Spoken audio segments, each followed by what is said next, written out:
Okay, it's going to be a review of the PWG 2017 Battle of Los Angeles. I'm going to actually review all 3 nights into one video, so let's get right down to it. First match of the night, you have Brian Cage taking on Desmond.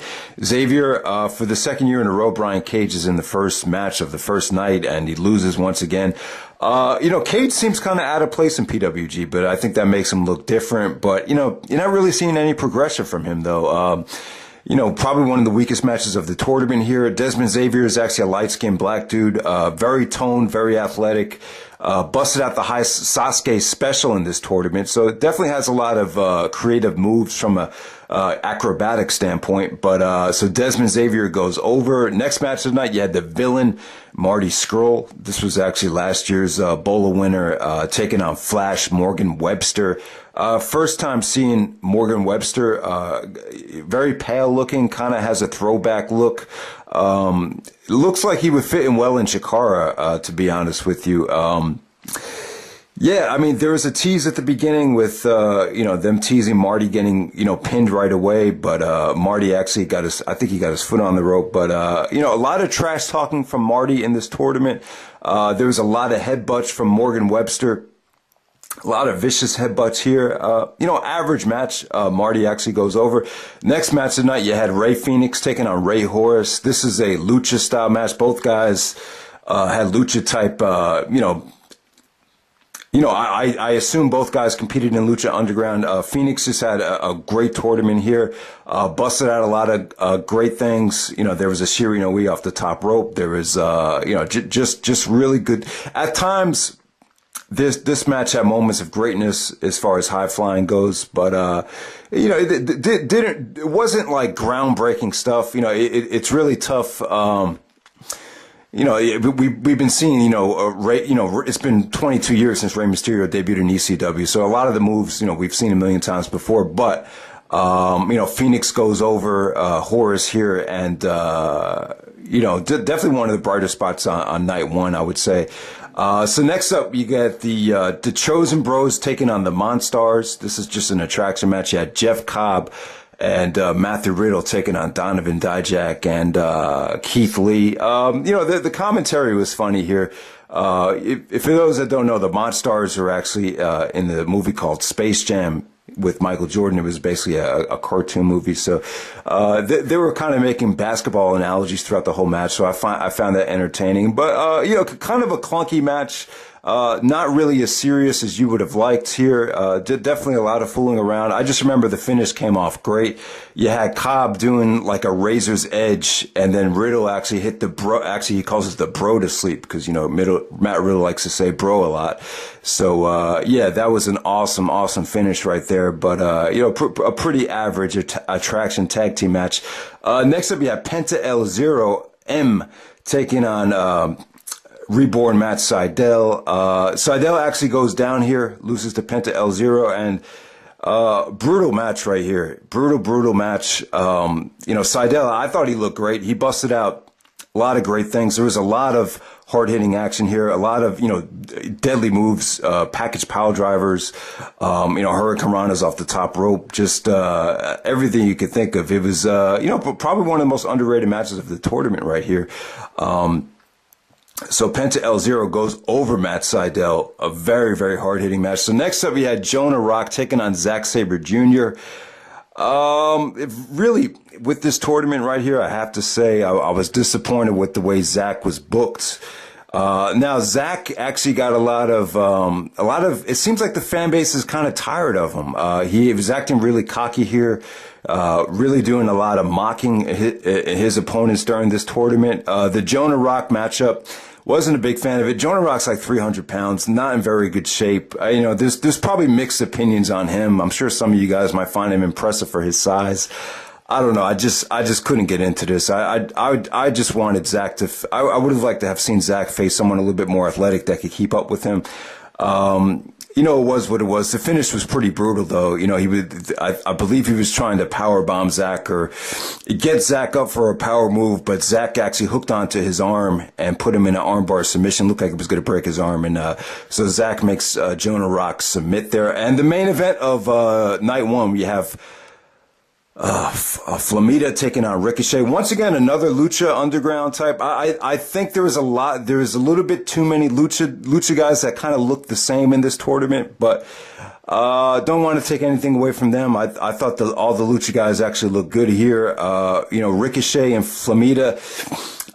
Story of this match, was Ricochet. He's been in PWG for 7 years now, so he's not quite the youngest guy on the roster anymore. That's kind of what made Ricochet stand out, was he was always one of the younger guys, was really one of the guys that relied on a lot of high flying. Here it was the opposite. It was about Flamita kind of showcasing the high flying while Ricochet was trying to, use his ground and pound game to get the victory. He actually got the victory with the flatliner here, so just kind of interesting to see how times have changed, and Ricochet's kind of playing the opposite of what he used to be in the past in the match with Flamita right there. But, not a spectacular main event there. I would say that the best matches from night one, Rey FENIX and Rey Horous, PENTA L0M versus Matt Sydal. That was good, and Flamita and Ricochet, those are the 3 matches from night one, but I wouldn't say any of them surpassed the 3.5 star range.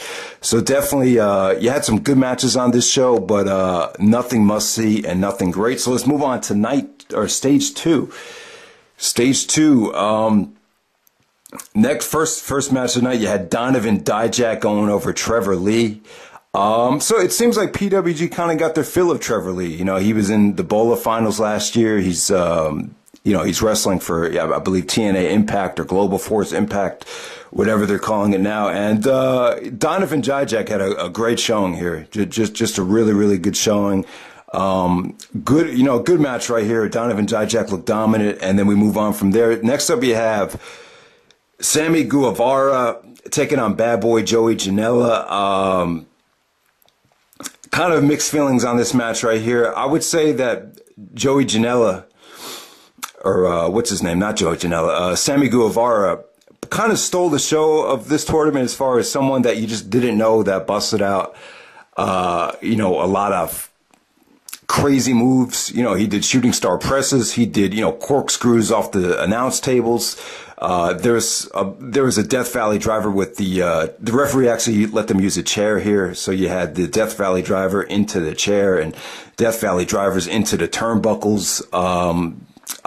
They got pretty creative though. The only gripe is when they weren't doing crazy spots or crazy high impact moves, it kind of dragged a little bit, but the match definitely had moments of greatness, and have to say these 2 guys in this match right here, they probably took the most chances out of anybody in the tournament. Next up, you had Travis Banks taking on Mark Haskins. So this definitely has a progress type of feel to it. I believe both guys are foreigners. I believe Haskins is from the UK. Believe Travis Banks is from New Zealand, if I'm not mistaken. I'm not sure about that, but you get my drift. These guys are both international guys right here. Definitely had a competitive feel to it. I believe Excalibur and Chucky Taylor on commentary actually touched on the fact that these 2 guys have wrestled in progress. Good competitive match, man. Good strikes, good solid hard hitting kicks to the face or kicks to the sternum. Very crisp. The finish was terrible though. I believe Travis Banks actually hit an enziguri off the top turnbuckle to put Haskins away, but the referee botched the finish. He didn't make the 3 count, and then there was "you fucked up" chants. For something like that to happen on Bola, it just kind of makes the tournament seem a little bush league. But you just got to make sure you get that finish right. But Haskins actually had a much better showing last year. He didn't advance past the first round this year. But Travis Banks wins this match. Travis Banks, he kind of has the generic, foreign look. Both these guys, I wouldn't say their looks really stand out, but, both guys are really good wrestlers, and they definitely have technical skill. And, this is a matchup that the smart marks will like. I just think the finish, really hurt this match. Next up, you had the, LDRS, Zack, Sabre Jr. and Marty Scurll taking on Ricochet and Matt Sydal. A good match right here. Zack and Marty were really kind of being pricks during the match. Ricochet and Sydal more of the baby faces here. A lot of great kicks from Sydal, a lot of Rob Van Dam style, kicks to the face here. Great breakup of the crossface chicken wing by Ricochet to sacrifice his body there. Or I'm sorry, no, it was actually Matt Sydal shooting star pressing Ricochet while he was caught up in the crossface chicken wing there. Great back and forth stuff between Zack and Matt Sydal, where Zack actually rolls through and gets the pinfall. So, to me, the match didn't live up to its potential.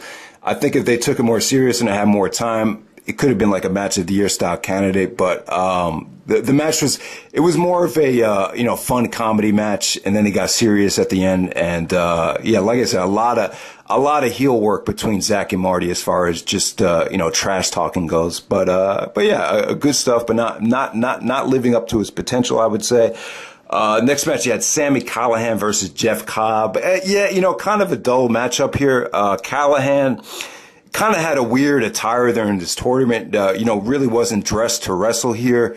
I don't know if he's trying to hide something, but Cobb, definitely a lot of high impact power moves from him throughout this whole tournament here. So Cobb goes over Callihan, probably one of the weaker matches of the tournament. Next up, you had Michael Elgin versus Matthew Riddle. So yeah, it was great to have Elgin part of this tournament. It's you kind of have to appreciate the fact that he was even here, because he actually just got off a tour in Mexico. Then he was on his way to Japan. So he was going to stop at LAX anyway. So he had enough time to actually wrestle on night 2 here. And, Elgin has been in the finals before, but he actually put Riddle over here. A great crowd here. A lot of big mic chants, a lot of brola chants. As you guys know, Matthew Riddle loves to say bro. So they were chanting brola.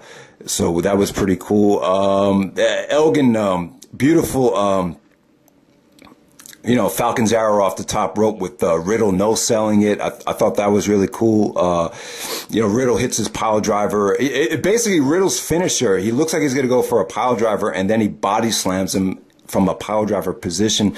Trying to think of some other stuff here. But, the match, I wouldn't say it was great, but great crowd. Definitely one of the highlights of the tournament right there. Michael Elgin and Matthew Riddle. Next up, you actually had, you know what? I would say Elgin and Riddle was the best match of the first round. Definitely good stuff. A good match, but didn't deliver the type of Michael Elgin explosion type of match that you've seen from him in the past, with Elgin versus Xavier, or even Elgin versus Lethal. But it was still Elgin versus Riddle. Definitely the best match of the first round. So next we'll move on to Keith Lee taking on Walter, or Big Van Walter. Now Keith Lee, you see him on the cover.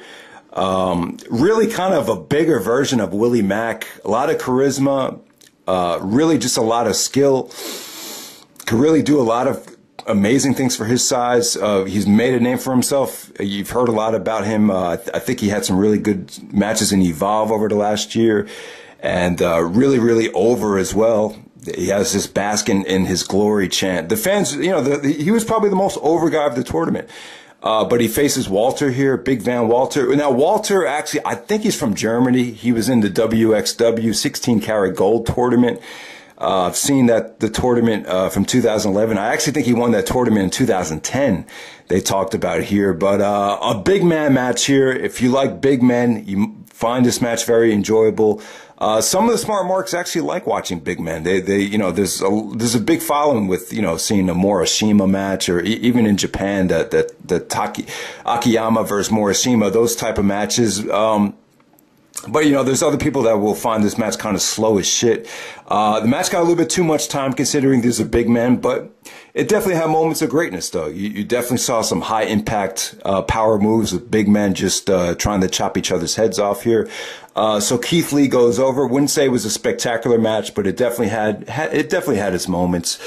And then we have the main event of stage 2. We have the Elite, Kenny Omega and the Young Bucks taking on Flamita, Penta El0M, and Rey Fenix. So this is kind of like a New Japan versus Lucha Underground attraction match right here. And really kind of a nightmare if you think about it, because the hard cam, there is a error in the camera. something got corrupt in the camera, so they couldn't use the hard cam. And this was a pain in the ass to watch. It really was. It kind of reminded you of seeing like a fan cam in ECW, if you've seen any of those type of matches. So you basically just had the close-up camera angle, and it sucks, especially for this type of match, because you had, guys doing 3 moves at the same time simultaneously. So the camera wasn't able to, get a shot of all of them happening at the same time. So you get a lot of stuff that got cut off. Plus, there's a lot of parts in the match where the cameraman is zoomed in and didn't have enough time to, zoom back. So just kind of crappy that this happened during the Kenny Omega match right here. So, Omega comes back to PWG after all the momentum that he gained in New Japan. And he's definitely, to me, a combination of Chris Benoit and Chris Jericho. I'm just amazed at how good he's gotten over the years, and I'm happy for his success, and I think he's proving that you don't need the WWE to be successful in pro wrestling. Kenny Omega, so Omega and the Young Bucks. You guys knew this match was going to deliver. It definitely did. The Lucha guys look great here. They definitely blended in quite well. There was a lot of fun stuff between Kenny and Penta El Zero. Young Bucks. You know what to expect from them. So I would say that the match delivered. Dave Meltzer was in the crowd once again. Young Bucks were kind of jabbing at him throughout the whole match. Like they were like, watch this, Dave. So I don't think Meltzer would give this 5 stars like he did to the match last year. I don't see anyone giving this 5 stars, but it was a nice, fun, enjoyable match. Definitely came off better live. The camera angles were just, it's kind of disappointing that the camera didn't capture this whole thing. It's just tough to watch without the hard cam, and it definitely does make you appreciate the hard cam. They didn't have a chance to go back and edit it back because that camera was corrupt, but it is what it is. The match still delivered, but I don't think anyone's going to be talking about this like they were last year's main event of night 2. All right, so we'll move on to stage 3. And we have Ricochet going over Desmond Xavier. This is a good matchup right here because Desmond is a high flyer. He kind of reminds you of when Ricochet was younger, but Ricochet goes over with the flatliner once again. Next up, you had Travis Banks taking on Marty Scurll in an upset here. Marty was talking trash to him, talking about how he won Bola last year, but Travis Banks, surprises him and gets the victory. And really, really one of the bigger upsets of the night. There was a lot of roll-ups. And upset roll-ups. A lot of people have bitched about that with PWG for a long time now, and you saw a lot of it on this show. And Travis Banks surprises Marty Scurll once again with another surprise roll-up there. So that's a pretty big upset. Next up, you had awesome match, one of the best. It's probably the second best match of the tournament. Donovan, Dijak, and Keith Lee. These 2 guys tagged up in the first night as the Monstars, but this was pretty awesome here. These 2 guys busted out everything. I thought Dijak looked great here. He really looked awesome. Just a lot of crazy high impact power moves from them. Creative storytelling too with the jersey spot was awesome. With Dijak trying to sucker in Keith Lee by making him put on the Monstar jersey. But just a lot of great near falls. Both guys kicking out of everything. Crowd really got invested into this. So I would say Donovan, Dijak, Keith Lee, just really, really good stuff there. Next up, you had Rey Fenix taking on Zack Sabre Jr. I like the matchup here. Phoenix and Zack, you're getting a technical guy going up against a high flyer. Usually these matches work well. Angle, Mysterio, Bret Hart, 1, 2, 3 Kid. With this match right here, I thought it was going along great, but it was kind of like you just wanted them to deliver more, and by the time it was over, you got another really crappy finish with, Zack was going for a backslide, and then Phoenix countered it into a pinning predicament, and it was just like bam, but it was over. So Phoenix gets a surprise victory on Zack, but the match was good, but you were just kind of expecting. You were expecting them just to get to that next level, and it never really did. But I would say it was solid. It was good stuff. Jeff Cobb taking on Sammy Guevara. Good squash match right here. Guevara did a lot of crazy things in the beginning. He was allowed to showcase what he can do. This is when he did the corkscrew off the PWG announce table. But once Cobb got his win back, he just hit 2 high impact power moves and look dominant there. So Jeff Cobb goes over. Jeff Cobb is from Hawaii, and he's not calling himself Mr. Athletic anymore. I think they dropped that, but yeah, he actually advances to the semifinals. And next up, you have Matthew Riddle taking on Penta L0. Trying to think about this match. This was, good stuff once again. Riddle goes over with the combination of the tombstone body slam and then the submission. But Penta L0 and Riddle, yeah, one of the better spots on the night, I would say. Definitely really, really good stuff there. Great combination. Like I said, Riddle, it was disappointing not to see Riddle get to the finals. I thought Riddle was one of the more over guys of the tournament there. But yeah, that was an awesome match right there. A lot of kickouts. Like I said, great crowd. All right, so now we gotta get to the semifinals. Ricochet versus Travis Banks was awesome. There was almost a surprise victory from Travis Banks, which came off really well. I just thought these two guys worked here. This was great stuff. So Ricochet and Travis Banks, definitely a good match right there. But Ricochet goes over. Keith Lee taking on Rey Fenix. Not exactly a squash match. Phoenix got a lot of stuff in, but Keith Lee goes over Rey Fenix in a pretty dominant fashion there. It didn't get too much time, but didn't exactly feel like the squash that the previous Jeff Cobb match was. So Keith Lee goes over Rey Fenix. Good showing from Rey Fenix, though. He really had a good showing here. He was able to, show what he can do, and I thought that was a good matchup right there. But Keith Lee goes over. Next up, you get Jeff Cobb taking on Matthew Riddle. Really, really surprising about the finish here. So Cobb goes over Riddle. About a 3-star match. Nothing really too special here. They needed to conserve their energy for the finals, especially Jeff Cobb here. He was going to be in the ring for another 20 minutes. So, Riddle basically dictated the tempo for the first, part of the match. And then, once again, just once Jeff Cobb got the momentum, he goes over Riddle, and it just shocked the crowd. The crowd was really shocked. I was disappointed not to see Riddle in the finals here, but because of the way the finals was booked, it just would have been tough to tell that story. They wanted to tell a certain story here with two bigger guys going up against Ricochet, but I'll get to that. And then the non-tournament 10-person tag match right here. You have Brian Cage, Sammy Callihan, Trevor Lee, Jonah Rock, and Walter taking on Flamita, Mark Haskins, Joey Janela, Chuck Taylor. Chuck Taylor actually got his ass off of commentary and wrestled in this match, and Flash Morgan Webster. So these 10-man matches, or 10-man tag matches, basically everyone that lost in the first round, they throw them into this match. In the past, these were treated more as comedy matches. You saw the Chikara thing where they do the slow motion, and there's just a lot of fooling around. This is kind of a tournament where a lot of these guys are still trying to make a name for themselves. So I was glad that they didn't do a lot of comedy stuff. I thought out of everyone here, Flamita really looked good. He showed a lot of what he can do. Joey Janela looked good as well. The match definitely had a lot of talent in it. It was a lot of fun, but at the same time, guys took themselves seriously because this is valuable ring time right here to be able to wrestle in Bola. To me, there's really no time to fuck around, and I think the slow motion stuff kind of got played out last year, so I was glad that they didn't do it here. And, Chucky T gets the victory. He's a PWG champion, but it was a nice, fun match. Not great, not worth, going out of your way to see, but I thought it was fine, and I thought a lot of guys showed what they can do here that don't really get the opportunity to show that much. So let's talk about the finals now.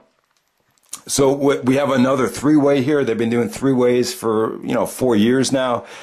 So we have Ricochet. If you see Ricochet on the cover looking like Roman Reigns. I just wanted to bring that up. He actually looks like, if you look at the cover, he looks exactly like Roman Reigns because of the way the cover looks with the black in the background. But you got Ricochet, Keith Lee, and Mr. Athletic Jeff Cobb.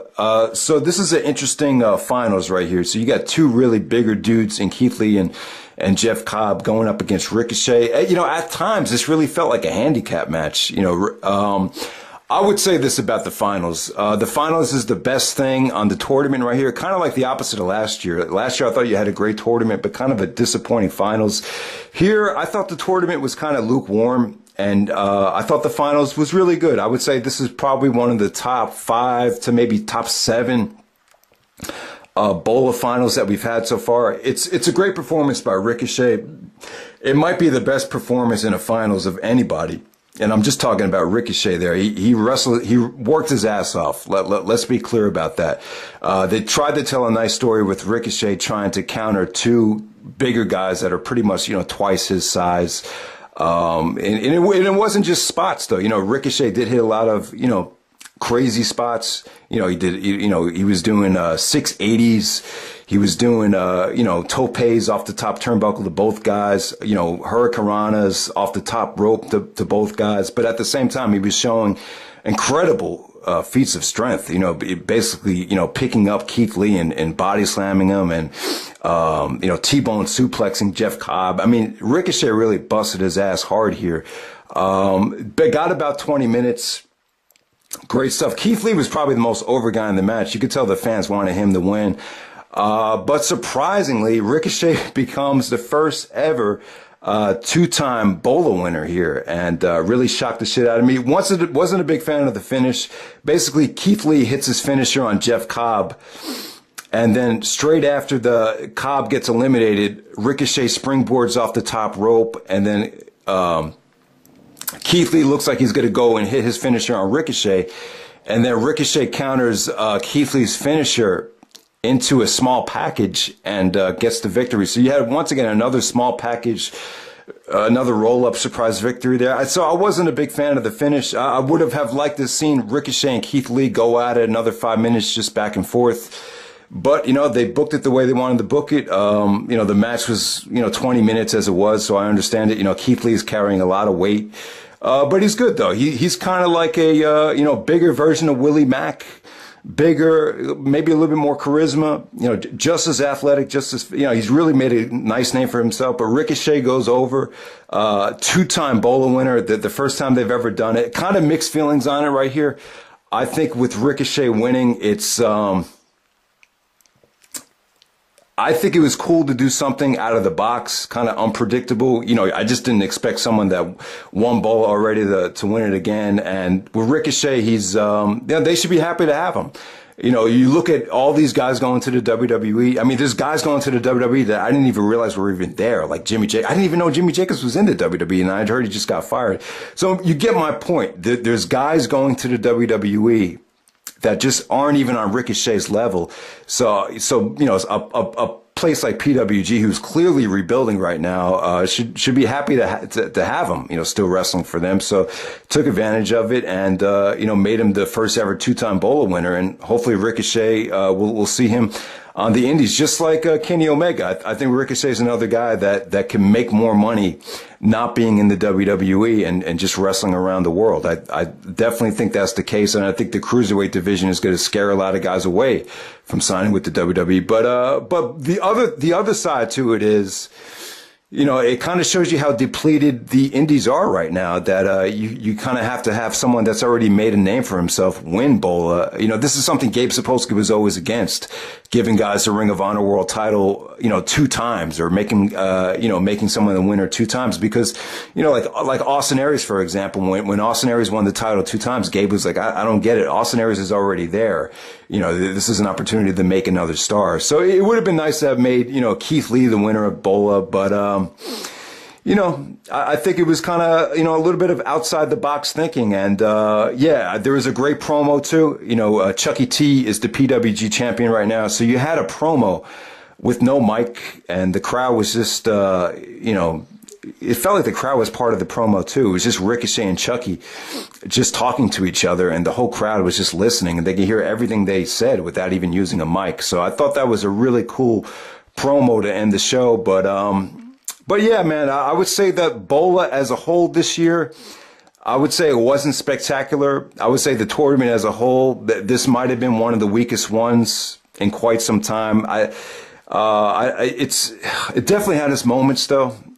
You definitely had great talent here. I thought Ricochet Matt Riddle, even, Rey Fenix, Zack Sabre Jr. I wasn't a huge fan of putting two bigger guys in the finals, but, they went for trying to tell more of a story there. So I understand that. But, the talent pool just wasn't amazing here. There was some guys in this tournament, even like a Sammy Callihan or Jonah Rock, where I could have done without. I just don't feel like Bola as a whole really progressed this year. I'd like to see them try different things and try to, make this tournament a little bit bigger, maybe wrestling in like a Hammerstein ballroom type of venue. I'd like to see them get to that point.